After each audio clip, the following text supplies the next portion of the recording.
Our club's always been a forum for visionaries, public figures, and decision makers to command attention to the issues of our time and inform the most relevant, compelling, and challenging conversations. Here we offer first-person access to dynamic political, business, and public personality.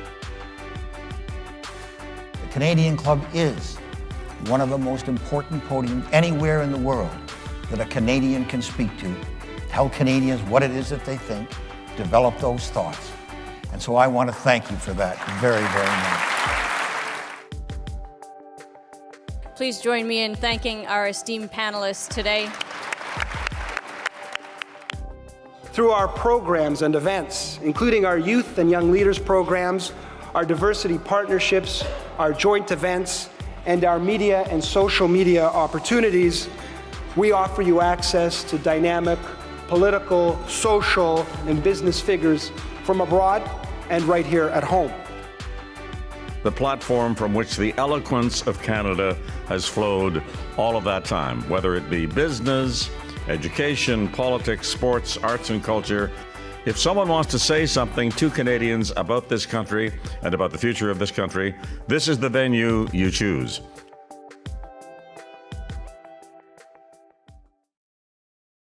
Good evening. Good evening. So much energy in here tonight. It's so exciting. Thank you so much. Thank you for your attention. Well, good evening, everyone, and welcome to this incredible sold-out event. And welcome, because of that, to those joining us remotely. My name is Michael Liebrock, Director of the Canadian Club, and your host this evening. We acknowledge that the land we are on is the traditional territories of many Indigenous people, and we are grateful for the opportunity to live, thrive, and work together on these lands today. Thank you for joining us this evening for what promises to be a dynamic and revealing conversation about how the Conservative Party of Canada is doing things differently with a fresh new approach which is based on common sense values, approaches, and policies. How will this new focus impact Canadian politics in the future? That's what we'll explore this evening. Given this event sold out almost immediately, and those who are joining online, I know that you, our audience, also want to know this too. First, a few messages of note. We're delighted to have many generous sponsors tonight supporting this sold-out event. Thank you to TD, Jenny Byrne and Associates, Rogers, Canada Life, and TC Energy for making this gathering possible.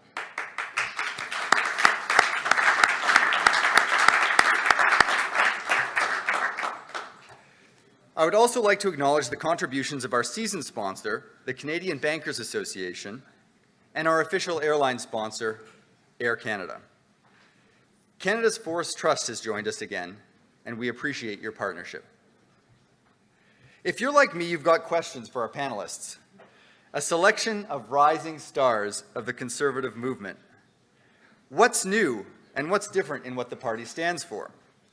How does the party plan to move from official opposition to lead the nation?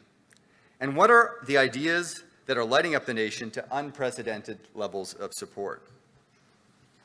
But before we introduce this evening's panel, I invite those who are able to stand and join me in our traditional toast to Canada.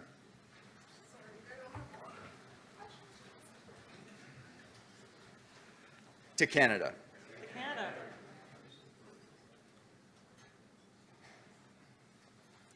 Thank you. And now I am pleased to introduce our esteemed panelists. You'll learn more about them through the discussion, I'm sure, but to get us started in quasi-alphabetical order, Adam Chambers.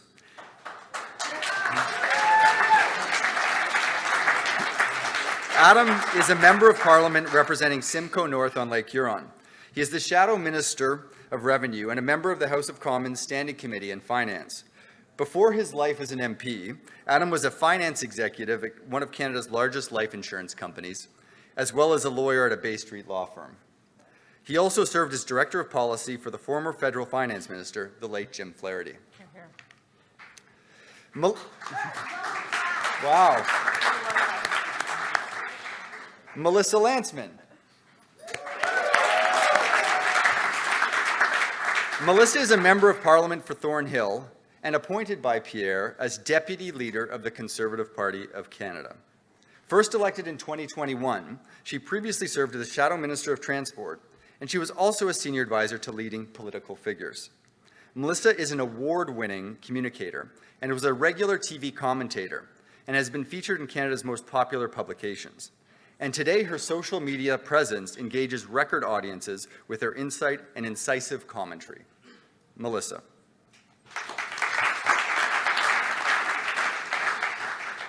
Shuv Majumdar. Following the tradition. Shuv was elected Member of Parliament for Calgary Heritage in a 2023 by-election. For over 2 decades, Shuv has dedicated his career to advancing the causes of freedom and security in Canada and across the world. He brings experience in foreign policy, national security, and international business issues, and a 25-year history with the Conservative movement. Shuv. And finally, Sabrina Mado.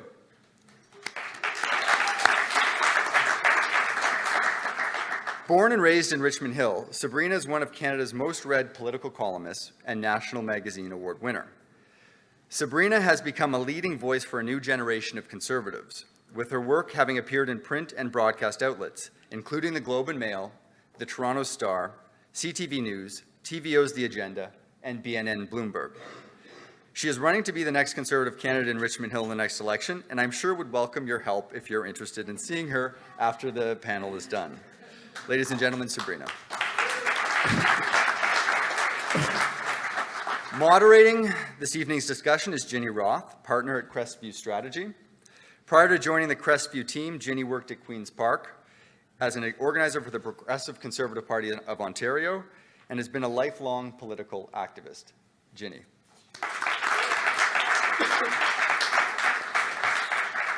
Members and guests, I invite you to engage with the event on your social media networks. We'd appreciate a post, a tweet, or some sharing of tonight's commentary and what we go through tonight. But at this time, I'm pleased to turn the Canadian Club podium over to Ginny and our panelists. Ginny? Thank you, Michael. Before we get started, I just wanted to acknowledge there's an MP here, Kevin Vuong, welcome. And I noticed a number of former dignitaries, MPs, senators, et cetera. So I'm really glad you're all here, and I'm glad there was so much interest in this event, which I think speaks to, as Michael said, a real desire to understand where the country's going and what this rising movement means for our futures, our collective futures. So let me set the stage a bit, because there's a question of what new means. And I think a lot of it is about youth and demographic change. The media reported this week that according to Stats Canada, for the first time, millennials outnumber baby boomers in Canada. I think that's pretty significant, and I think we'll get into that. At the same time, the Conservative Party, if you believe the polls and the trends, which are appearing to be pretty consistent, is leading not only not only baby boomers and Gen X, but also millennials and even Gen Z. So there seems to be a movement to that trend, not just a sort of a return to the old Conservative coalition. And then, and you can see this looking at this stage, I think maybe more now than 75 members of the Conservative caucus in Ottawa are born 1979 or later, which happens to be also the year that the leader Pierre Poilievre was born, who's 44, putting them all at that age or under, which has an impact on public policy development, on communication style, and on direction. So that's what we're going to get into. So I think I'm going to start with you, Adam. We'll get right into it and get into the issues. With your private sector experience, facility talking about fiscal issues, you, much like Pierre Poilievre, took to the problem of inflation early. Can you talk a bit about how the Conservatives were on that issue before it really broke out into a sort of crisis mode, and what that's meant for the movement? Sure. If you think back to 2020, the early days of COVID, nobody really knew what was going to happen. Some very extraordinary measures were taken. There was a number of people, weeks in the early months after, that said, look, you increase the M2 money supply like you're purporting to do, it will lead to inflation. And this wasn't just in the side corners of the internet or people in Twitter with red eyes that, were pro-Bitcoiners. These are people like Larry Summers, one of the smartest progressive economists in the United States, that said, look, the kind of money that the government is effectively printing and putting into the economy and the way they're going to do it will lead to inflation. Pierre, as a leader, was one of the only Canadian politician talking about it, and one of the very few Canadian kind of economists or those that follow the markets that were on this issue early. So I think that's given him significant credibility as the leader of the party to talk about, okay, well, now how do you deal with inflation? One of the differences that Canada's taken since, or compared to other countries, almost every other country did some form of energy rebate, right? One of the main drivers of inflation is the price of energy. In fact, Canada's actually gone the exact opposite. Every April 1st, we actually increase the price of energy by increasing the carbon tax. Some provinces have reduced taxes, of course. Germany, the UK, they actually gave rebates at point of purchase. But Canada's actually, under this government, committed to making energy more expensive, which is one of the things that's driving inflation. And you have to remember, inflation was running at 5.5% before the war in Ukraine started. So that's not the sole purpose, and supply chains aren't the sole purpose for inflation like some would like to have you believe. So I think that's one of the big differences between our party and the current government, and the fact that our leader was on this 3, 4, 5 weeks after the government started taking extraordinary measures gives him and the party credibility to talk about how to deal with it. One of the areas where we see inflation being really persistent is in housing, which many would describe as a bubble, a persistent bubble, and where this issue of too much money chasing too few goods is made manifest in very, very real terms. Sabrina, you were at the forefront, speaking of getting on an issue early. You used your column in Choose to talk about that before it was really a crisis. Or, frankly, I think it was a crisis, and people weren't wising up to it. It may be in part because politics is dominated by homeowners. You're not a homeowner, and you talk about that openly. Give us a sense of what made you get on that issue early? How has your thinking evolved? Do you hear about it at the doors today? What role has housing played in the growing conservative movement?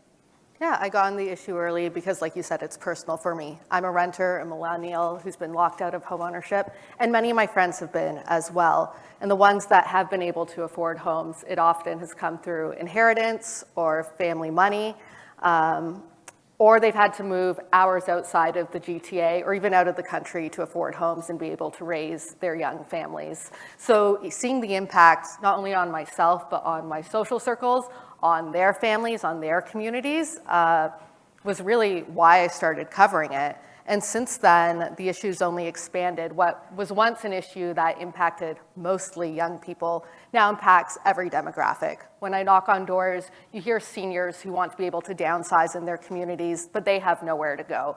You hear parents of children who, I was knocking on a door the other day, said, my 7 and 8-year-old, we're already preparing them that they're not gonna be able to live in the GTA. They're not gonna be able to live in Aurora because they're not gonna be able to afford it, and we can't afford to buy a home for them in advance. Families who do own their homes, not able to make their mortgage payments or who are struggling and also thinking of moving away, which is also resulting in massive brain drain of young professionals from the area.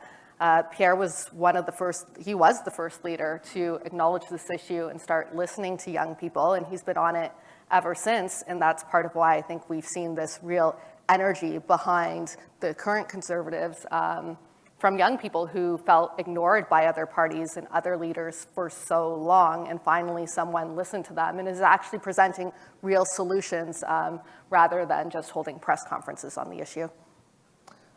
Melissa, I have another question for you, but first I just want to build on that a bit. On Pierre's leadership campaign, on Mr. Poilievre's leadership campaign, there was an open discussion of, how do you tackle this housing issue? And I think there were people all over the place, and frankly in column pages as well, who said, well, you can't touch this issue because current homeowners are too sensitive to it. Boomers are the ones that vote. Older voters are reliable voters, and you can't afford to upset those voters, and it's just too politically toxic to take the YIMBY route. Obviously, he chose not to, and he kind of went guns blazing forward on building a new coalition. Have you, as an MP in your riding, or from, you travel all over the country meeting Canadians, have you gotten any pushback? Like, are there people who say, come on, like, let's protect the status quo? Like, do the NIMBYs cry out? Here's some news. Nobody says let's protect the status quo on anything in this country, right? Fair. And particularly on housing, because you know what? Like, homeowners have kids. Like, this is their concern. There was a billboard in Toronto that said, "You don't have a home, get richer, parents." That was the advice on home ownership. So of course, everybody talks about the fact that their kids are still either living in their basement or living in a one bedroom or with a bunch of friends, and they're never going anywhere. And it's sort of this rent trap. So no, you're not getting any pushback, because they want to see, like, they have one job to do. It is like give their kids some wings so they can fly away and do it with a comfortable retirement. And I think that's what you hear across the GTA, particularly in suburban ridings. So the common wisdom of advice to conservatives about how not to be conservative is often advice that no one should take. I'm going to stay with you for a minute, Melissa. Speaking of the GTA and other urban areas, it's also been sort of gospel for conservatives over the last number of years to say, like, let's not worry too much about the cities. Sure, we need to win, conservatives need to win some suburban seats to form government, but you're just never going to do well in urban areas, and so why focus on urban issues? And now I think you're seeing, if you take transit, you're seeing homelessness issues. There's a lot of talk from the conservatives about drug and addictions, which historically would not have been an issue set conservatives would have focused on. Why is that? What is making the caucus and the movement turn to some of these urban issues, and how is it being received? So here's a short answer, partly because they're not exclusive to downtown big urban areas anymore. They're now become suburban issues.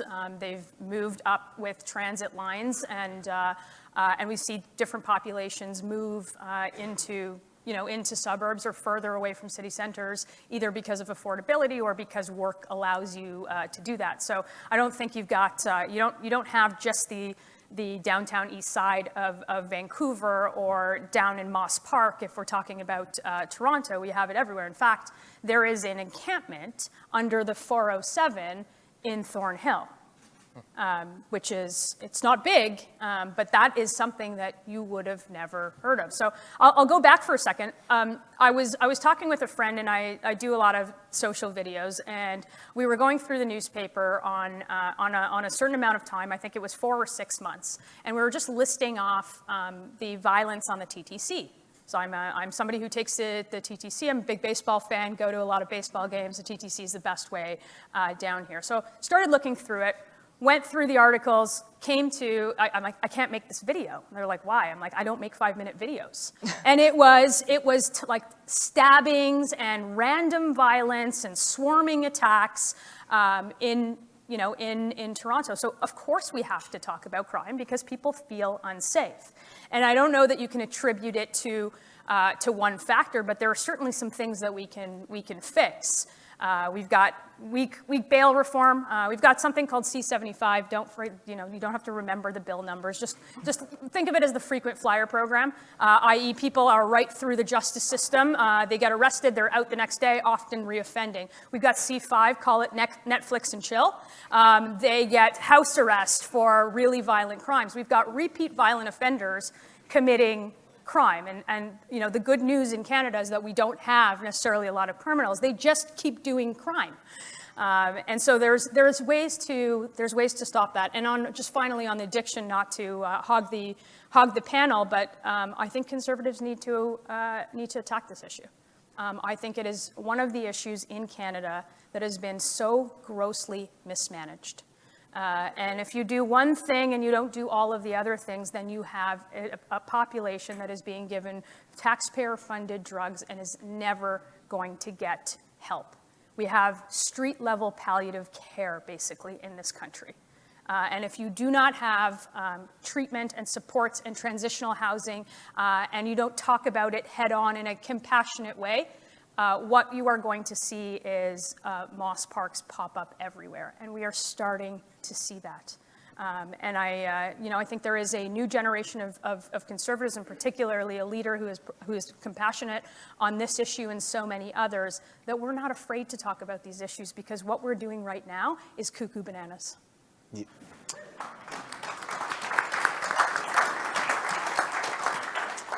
Speaking of fearlessness, Shuv, let's zoom out a bit. You've been talking about some of the crises around the globe for a long time, and not only that, but actually being there and rolling up your sleeves and doing the hard work. We are in a really uncertain time. If you listen to experts who follow in foreign policy, they say it's one of the toughest times they can remember. And the open question I think a lot of Canadians have is, what role do we play in that?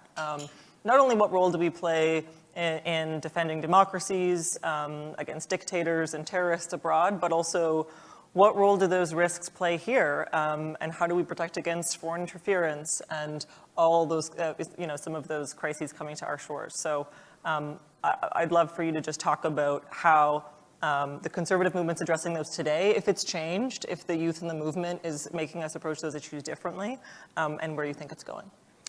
I take heart in knowing that it wasn't just democracies that won the rivalries and the wars of the last century.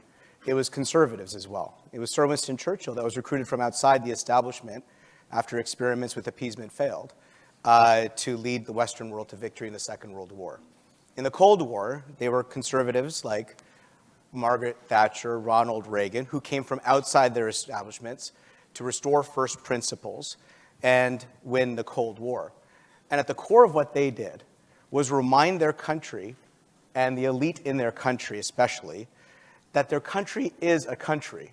We're not a postmodern utopia, and that our country has actual interests. And those interests, if we serve them well, then we will find ways to unlock the kind of strength and prosperity that is needed in the world today. Taking a step back, Ginny, when President Biden withdrew out of Afghanistan, he signaled to our rivals that Pax Americana had come to an end. He signaled to the world that in Beijing and in Moscow, now's the time for you to sow chaos around the world. And if you're sitting in those capitals and looking at any of the G7 capitals, you're not thinking about what Justin Trudeau's doing any given minute. He's not consequential to you. America is in disarray. The United Kingdom is in disarray. France is in disarray. Germany is in disarray. And as the rivals that we've had are emboldened by their ambition, they've done a series of things. They started after the retreat of Afghanistan to, in 2020, impose a national security law on the people of Hong Kong. And what was our Western response? It was pretty muted. After that, they accelerated their invasion of Ukraine in Russia and their ambition all the way to Kiev with battalions of people marching for victory. And what was the Western response initially? It was, hey, Zelensky, we got a flight for you to get out. The instinct has always been appeasement. And then, of course, months later, we've seen Iran, through their network of proxies across the region, wage war on Israel and their people, first by the horrific attacks on October 7th, and then the subsequent chaos they're sowing across the region, including in the Red Sea and shipping lanes. So what do Moscow, Beijing, and Tehran have in common here? An authoritarian rise while our Western world is woke and broken. And what does that mean to Canada and to young Canadians especially? Is our country has a promise to our people and to the world. We have $3 trillion of natural resource wealth that would fuel, feed, and secure the world today. Our ingenuity, our technologies, are things that would stabilize world supply chains. And guess what?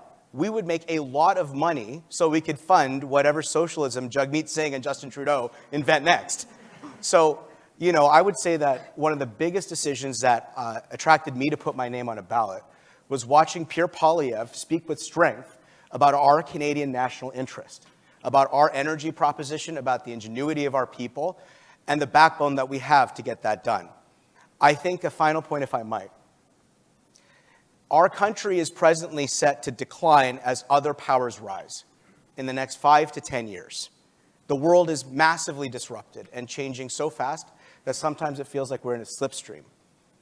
I think that if we take the big right decisions early, then our country can restore its place in the world as one of the top 5 economies rather than a middling 10, 12, or 13 that Trudeau's heading us into. So peace through strength, leaders of conviction, these are the things that Canadians are responding to with great numbers today, and I'm very gratified for it. Great.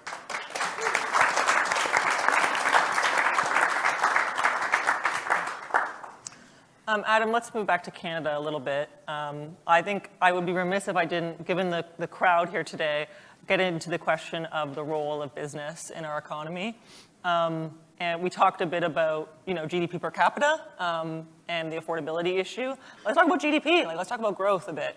And I think there's a question for people watching Pierre Poilievre and the new movement around this mix of economic populist language and a sort of more old school fiscal conservatism, an economic conservatism. And I wonder how those two things come together in your mind and for the whole caucus and how you think about tackling some of these big issues. Sure. I mean, I don't think they're contradictory. Rising tide lifts all boats. You can be pro-Canadian. You don't have to be pro-business or pro-worker. You can be pro the economy. What we've been doing, and the results show it, GDP per capita is lower today than it was in 2018. This trajectory will mean we will become, and Shuv just said, a middling country amongst our peers. We have the opportunity to actually change that. Those who care about emissions, as an example, if we displaced 20% of China's coal production with Canadian LNG, we would save the planet the total emissions that Canada as a country generates per year annually. When we first started the climate discussion, everyone said, well, pollution knows no borders. Exactly. So we should be using Canadian LNG to displace dirtier fuel across the world. India is another, probably a more likely example in the short term of where we can do business. But I don't think that it's contradictory to say you have to be one or the other, but pro-work or pro-worker or pro-business. I think we're pro-Canadian, and we're going to do the right thing for Canadians, and by doing the right thing for Canadians, we're going to do the right thing, admittedly, for employers and employees at the same time. People get additional jobs, there's growth, there's bonuses, there's new markets around the world. That's how it's going to happen. You can't exclude one group to the benefit of another, and until we realize that, we'll be continuing to go along the same trajectory.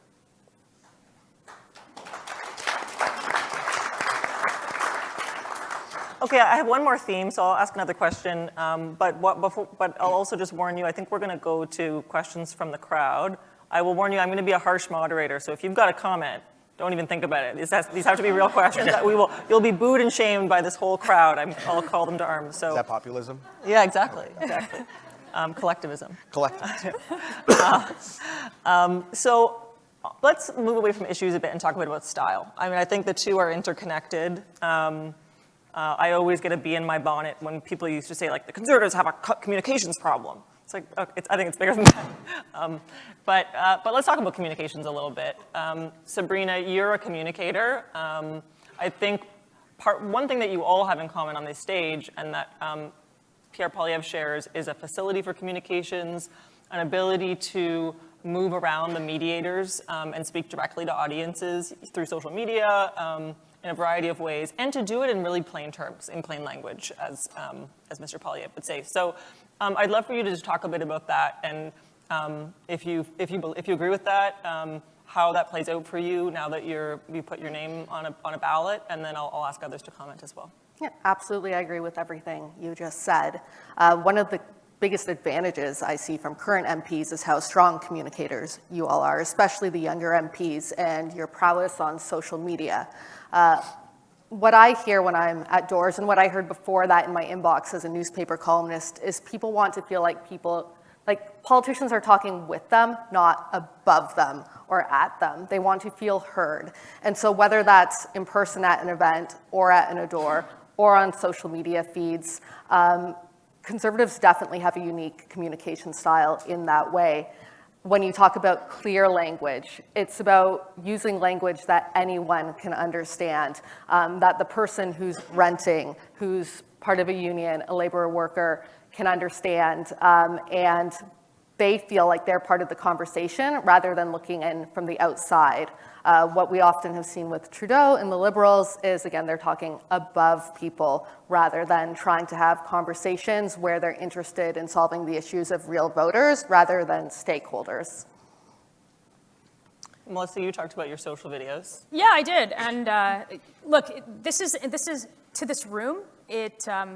It is exactly like you would talk to any of your clients. It is exactly like you would talk to any of your friends. It is exactly like you would talk to anybody except for your really formal grandparents. It is the way that people communicate. It is the medium by which you use. So we're not doing anything different than what many of us grew up with. So I came of age in a work environment where social blew up. So you have to keep up. There's actually an advantage to MPs coming up the ranks now who are even younger, who don't even know a world without this. So they don't remember the world of like, the Globe and Mail needs a quote by 4 p.m. or it's not getting into print. Like that is crazy. And it doesn't exist anymore. So it's only actually going to get better, and we're going to speak to people in the way that they understand, in the way that we've always spoken to one another, and it works. Surpassing mainstream media today is not extremely difficult, right? That's not where people live. You don't open your door in the morning and get a newspaper. You start to scroll through the various newsletters you're subscribed to, or Twitter, or Insta, or whatever it is that you use, and that's generally where you're getting your five facts. So if you can start to get into people's feeds in a very organic way, I think that works. And then of course the plain language, like it's very simple. One person in this audience actually, when I started consulting, they're like, dress for your client when you go somewhere. So like if you're talking to a bank, like look like them. If you're talking to the boys at Facebook, like wear your gray shirt and your black pants and like talking dude speak. That's exactly it's tailoring the message to the audience that you're speaking to, and making sure that the actual thing that you're saying is consistent right across the board. People aren't stupid. You cannot say something in one room to one group of people and say something the opposite in another group. And we have seen governments do that, and particularly this government do that over and over again. I think people are getting tired of it. So authenticity is a piece, but what about the message discipline? I'm shocked, by the way, and I might have to call the leader's office. No one here has said the 4-part, what is it? Come on, well, everyone together. I was waiting till the end. Everyone together. It's a ritual we do. Yeah. But message discipline, like slogans, like particularly as we get closer to an election, voters that don't pay close enough attention, or close attention anyway, are going to have a couple takeaways about what a new conservative movement would do differently and stand for. Shuv, is that a challenge? Is that like corralling a big caucus around that? Is that an issue? How do you focus on the things you're willing to focus on and drive that same message over and over again? Every morning I wake up, I brush my teeth, and I look at what Adam Chambers is doing on social media and try and replicate that. I try and be Adam every day of the week. It's not working out for me, but he puts up with it. Listen, I'm not somebody to speak about communications. I'm not an expert at it at all, but I would say what Pierre usually talks about, Polyev, he says that simple is not easy, and he's 100% right. Slogans are not slogans for slogan's sake. What he describes simply, axe the tax, build the homes, fix the budget, there you go. Stop the crime, had to do it. Is an actual program built upon big ideas. And in each of those 3 words are a whole innovative set of solutions on how we fix Canada. And I don't think, like to Melissa's point, I've never seen an argument won by condescending somebody. Never have I seen that be successful. So by speaking authentically, clearly, and plainly, that's one part of it. But the other part is also believe in things. If you have genuine conviction around what you are saying, if you provide the kind of empathy that people need, because Sabrina's probably noticing on her doors now. I noticed this last year. There is a lot of pain in this country. Every 4th or 5th door in South Calgary, people were breaking down at the doors. People can't trust anything anymore. Every institution that was supposed to be an arbiter of public trust, whether it's public health, the media, the academy, you name it, every institution has lost trust. And to restore that trust, to restore that promise, requires being as this is what you're going to get as you can. And I think that's what's resonating in the communications that Landsman and Polyev especially are so enormously successful at. I hope to replicate it, but like I said, I'm trying to just be like Adam Chambers. Yeah. That's a good goal. So on that note, maybe Colin, you can raise your hand if you have a question. Senator Eaton has a question. First hand up. Senator defense spending. These are the lobs. Something I find very worrying for this country, Pierre's covered all the other things, is defense and how we procure and what we're going to do about that. I think it's a generational question you guys should face up to. Shuv, do you want to take that one? Our modern armed forces are completely in ruin because of terrible mismanagement over these last long 8 years. There is huge recruitment problems, huge procurement problems, often because their elected government has got them focusing on projects that have anything to do except for the defense of our country, the contributions to our alliances, and securing our Arctic borders. I have to admit, like, procurement and recruitment are the two big issues. But in the ruin that follows this NDP Liberal legacy is an opportunity to look at the armed forces as something that could be meaningfully engaged in the world beyond for the next 20 to 30 years. But are you going to do that when you form government? I don't think you can do any of that before you form government. Polyev has already said it, right? Just this week, he was out front and center saying we have to rebuild our armed forces. And a big part of that requires having a revenue pool and the discipline around how a government manages its budget to do that. And what kind of procurement that actually satisfies the sovereignty of our country, right? Technology means procurement changes so very much in any given moment. And right now, you have a bunch of bureaucrats that all have veto power over each other. 5 ministries that have to sign off on our defense. Yeah, everybody has a veto and nobody has a decision-making authority. I think you can expect a government that is not afraid of making decisions. This is like question period. I love it. The good senator. But you get answers here. Who's that? I think we have another question over there, Colin.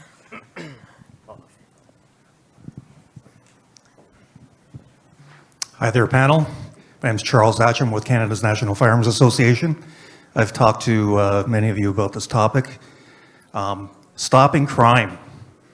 So the Liberals have promised to stop crime by ratcheting it up stricter and stricter gun controls, gun bans, prohibitions, civil disarmament, and it's not working. Crime is actually up. Now, Pierre, I know has talked to this already. I just, this is kind of a segue and a kind of a setup, but I know you're planning on doing good things, but our community, the RCMP vetted firearms owners out there are looking for relief and justice. We've been kicked around for way too long as a wedge issue, and we're not going to take it anymore. So we're hoping that the Conservatives in the future will provide not only relief for us, but also bring in common sense crime control. Yeah, Melissa, do you want to Yeah, take sure. that one? Look, Charles, we said it. I don't think there's anybody in this room that believes that law-abiding hunters and sports shooters are the issue that is facing the rising tide of crime in this country. Like, I think that's frankly silly and has been proven to be wrong over and over and over again. Common sense crime policy, yes. We mentioned the frequent flyer program and the Netflix and chill laws that the Liberals passed. But there's bigger, deep-seated problems like Shuv talked about. We've got recruitment issues in policing, in serving your own country, in the pride that we have of service. We've got 10 or 15 years of a defund the police movement, which has destabilized, I think, the community relationship with policing. Like there are big problems, and I think one of the things, car theft, of course, is another one. If you've heard, everybody sort of seized with that issue, particularly if you're in suburban Toronto, the Bramptons, in Peel region. Cars get stolen every single day off of a driveway. People feel unsafe. And I think that you need, frankly, the leader with the gall to tackle this. And I think that that's the person who we have leading this party, who is not afraid head on to take on these issues, and fight them in court. And see how far we can get without a Supreme Court smacking down common sense justice reform. I think we've got that guy, Charles. Okay, I think we have time for one or two more. There has to be a question right here.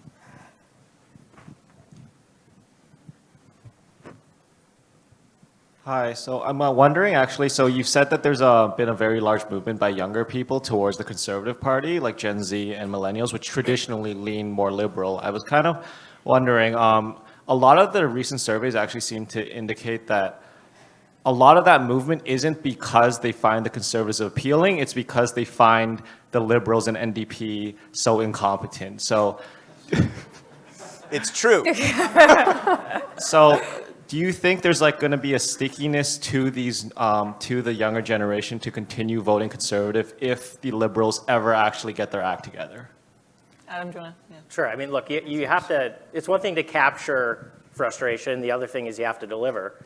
But February of last year, since then, or actually, yeah, February of last year, consistently Conservatives have pulled ahead of the Liberals in the sub 30 and sub 40 category on a monthly basis. That's actually never happened before.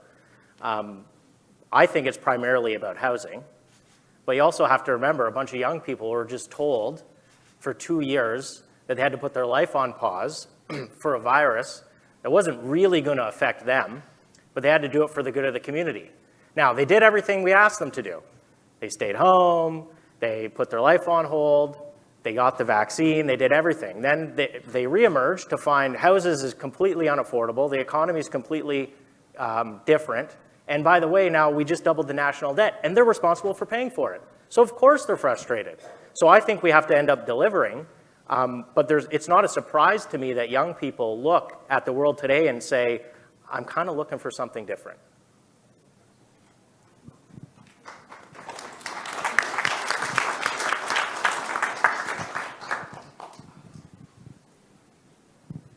Just hoping you can talk a little bit about the brain drain, and I think a big part of that is kind of the marginal tax rates in Canada, the top marginal brackets, and that's not necessarily an easy topic to touch from a political perspective, but how do we as Conservatives kind of make the case for lower top marginal tax brackets? And yeah, I'd like your thoughts on that.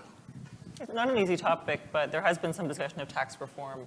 Do you want to start? Sure. Look, the movement for the current government is kind of like this soak the rich mentality. Luxury tax, you've got more, everyone has more. Except the lion's share of taxes are actually paid by people in the top. Now, I don't think you can run a campaign. I don't think it would actually be smart to say, hey, you know what we need to do is lower taxes. Like, I actually don't think that's right for the economy either, to say, hey, we just need to take the top bracket down. If you consider the US, most people in the top bracket actually aren't the same people every year. There's a significant amount of turnover in the top bracket. What that means, though, is people see themselves potentially in that top bracket every year. So I think you have to provide a little bit of tax relief for everybody. The leader says often, make work pay. It should be advantageous to have a job. It should be advantageous to go out and get a paycheck. That's why there's a bit of a pushback amongst Conservatives on universal basic income. It's important. There's a lot of productive work that has to get done. We don't need to pay people to leave the workforce, but we need to kind of dial down the rhetoric on successful individuals and thinking that they're all of a sudden going to solve the budgetary crisis that we have. Okay, I'm going to play the role of press secretary and say last question. Just one question. Yeah, last question. You made a great point about LNG. How do we get that offshore and start selling it. What's your steps to do that? Well, I think Adam will have some views on this, but being a member of parliament from Calgary, we have views about our energy security. Pierre Poilievre has said we'll make quick decisions within 18 months on energy project decisions. We have to build confidence around investment for our energy sector, and the best way to do that is stop playing games with it. Right now, you have consultations and environmental considerations that are core to mandating those decisions. I think geopolitics should be one of those things that should factor into why Canada makes these decisions. Second, you're seeing Indigenous finance, First Nations finance, and private equity providing a once-in-a-generation opportunity for economic reconciliation with Canada's First Nations.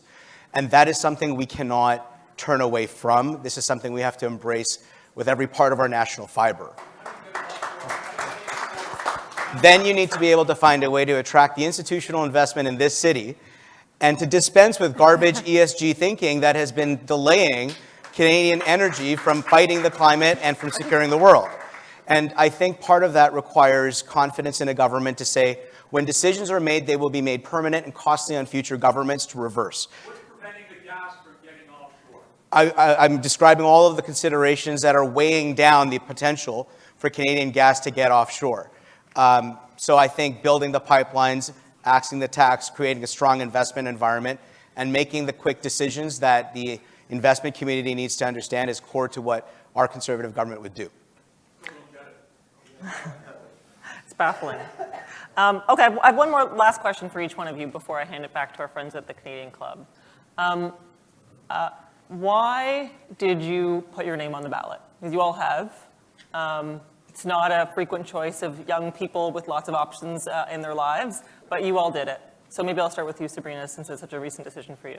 Yeah, I touched on this a little bit before, but I'm part of the first generation in Canadian history to be worse off than their parents. And I think when you look at a question of whether a country is succeeding and moving forward and progressing or moving backward, it is that question. Is each generation a little bit better off? And that's not necessarily in terms of equal outcomes, but at least equal opportunity. And that's something we don't have right now. So it has been very personal, particularly with housing, cost of living.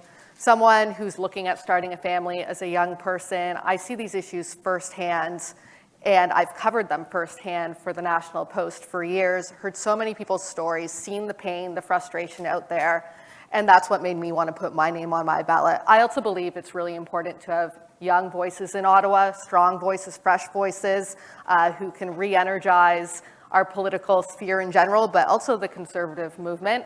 And unfortunately, there are a lot of barriers to young people running. It is a big sacrifice.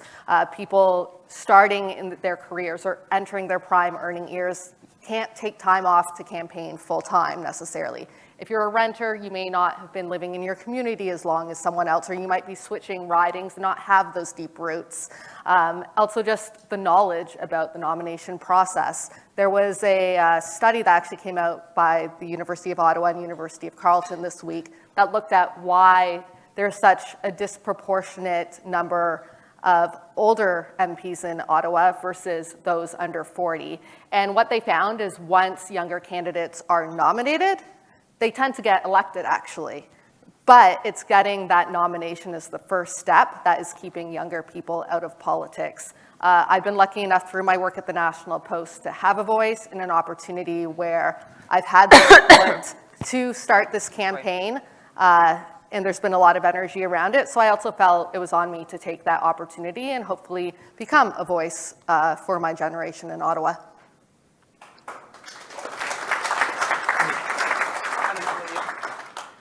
I wanted to cease being an observer and be more of a participant. I feel incredibly blessed to be born in Canada. Like, despite all the discussions we have about how to make the country better and how sometimes things don't really feel like they're working, we still have the best country in the planet. The lineup of people who want to come here and seek a better life, it's, we don't have enough room to have everybody. We see this what's happened. Everyone wants to come here. I want a country for my kids that I feel like I grew up in, opportunity that they have, and I just wanted to be part of the movement.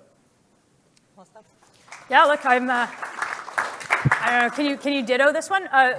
We have the best country in the world, and we're squandering opportunities every single day. Kid of an immigrant, uncredentialed engineer who had to drive a cab, put his wife through school so he can buy a house in a good neighborhood, send his kids to good public schools, and they can go from the front seat of a taxi to the front row of Parliament Hill in one generation. That's what this country is about. And we got to make sure that the next version of that country is exactly the same, and that the opportunities are to the moon and back for everybody in the next generation. That's not happening today. And rather than squawking about it and shit posting on Twitter, I'm going to do something about it in, sorry. It's accurate. We're amongst friends here. But I'm going to do something about it. And I think that, having somebody with Pierre's vision, with Pierre's ability to sell that vision, to communicate that vision, and with the major book work that goes on to produce that vision, I think we have all of the ingredients to a recipe of a better Canada ahead.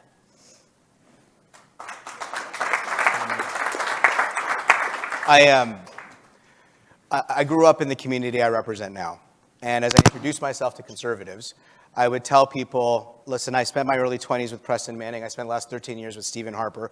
I'm nothing like those guys. But I will walk in my own shoes and see what we can make of it, because our Conservative moment needs strong leaders of conviction. I spent time at the Macdonald-Laurier Institute, which is a beautiful nonpartisan space, very, very hard to accomplish in this polarized world, and saw the scale of issues that our country was dealing with that liberals and conservatives would agree with. Massive issues, foreign and domestic. And then I saw my friend, our leader, lead an emboldened and expanded conservative movement on our core principles with courage of conviction, with backbone, and said, hey, look, better do this now than regret not having done it 4 years from now.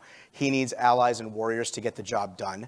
And it was a slipstream ever since then until now. So it's restoring the promise of this country, as cheesy as it may sound, that is at the core of why I'm doing this. Thank you. Guys, you want to know something crazy? Shuv, Adam, and I all knew exactly what we were getting into, and we did it anyway. Yeah. Well, that's why I asked. You'll know soon. Well, thank you so much for that. I think we more than met the demand, the very high demand for this panel tonight. And thank you to the Canadian Club for hosting us. And I think Michael will have a few words. Thank you.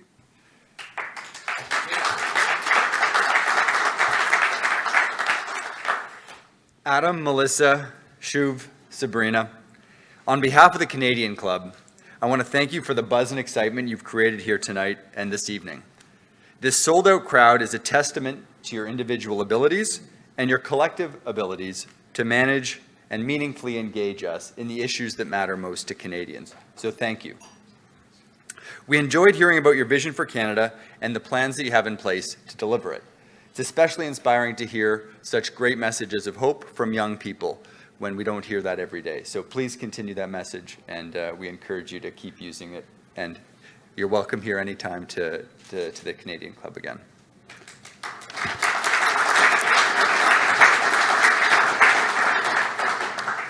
Wanted to thank again our sponsors, TD Bank, Jenny Byrne and Associates, Rogers, Canada Life, and TC Energy for making this possible.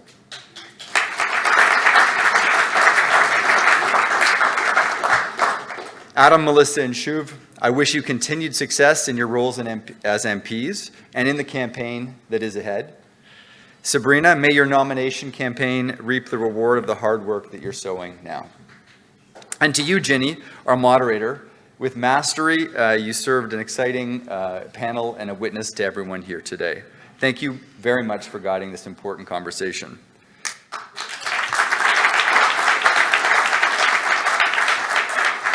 Before we continue networking, I would like to invite members and guests to visit our website at canadianclub.org to learn more about our upcoming events. I also wish to thank our AV supplier, VVC Live, for its incredible event support. Members and guests, thank you for joining us tonight, and enjoy the rest of your evening.